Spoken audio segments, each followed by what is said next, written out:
Istiqamatuddin Babul Muarif atau lebih dikenal dengan sebutan Dayah Serambi Aceh. Dayah Serambi Aceh didirikan pada tahun 1990, yang berlokasi di Kampung Menasah Raya, Kecamatan Kawayan 16, Kabupaten Aceh Barat. Dayah Serambi Aceh kurang lebih sudah berusia 35 tahun, dengan luas lahannya lebih kurang 2 hektar, yang dipimpin langsung oleh Al-Mukarram Abu Haji Mahmudin Ustman, yang berada di bawah naungan perangkat, tokoh, dan segenap jajaran masyarakat 3 kampung, Menasah Raya, Manasah Ara dan Tumpok Ladang. Seiring dengan perkembangannya pesantren ini kurang lebih sudah menampung santri 1.100 santri dan 170 dewan guru. Para murid yang telah terdaftar sebagai santri Dayah Istiqamatuddin Babul Muarif Serambi Aceh, wajib menetap di Dayah hingga batas waktu yang telah ditentukan, serta mematuhi dan mengikuti peraturan dan proses belajar mengajar di Dayah.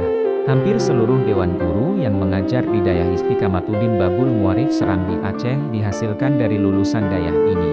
Dayah yang masih murni salafiyah menerapkan pendidikan non-formal dalam proses mengkaji ilmu-ilmu fikih, tauhid, tasawuf, dan ilmu alat lainnya dari kitab-kitab kuning karangan ulama-ulama, termasyhur mazhab Imam Syafi'i.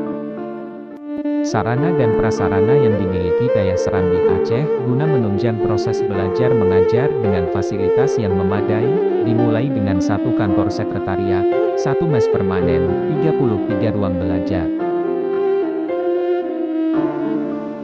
1 masjid permanen, 1 tempat parkir permanen, 161 pintu asrama santri permanen, 115 pintu asrama santri semi permanen, 1 unit sumur besar tempat mandi, 5 unit tempat wudhu, 30 WC permanen, koperasi Dayah, dan lapangan olahraga.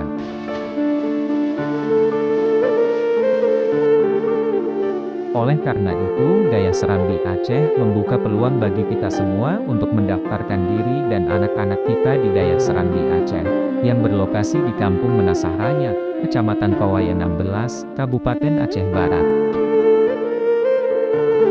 Untuk pendaftaran santri baru insya Allah terbuka setiap hari.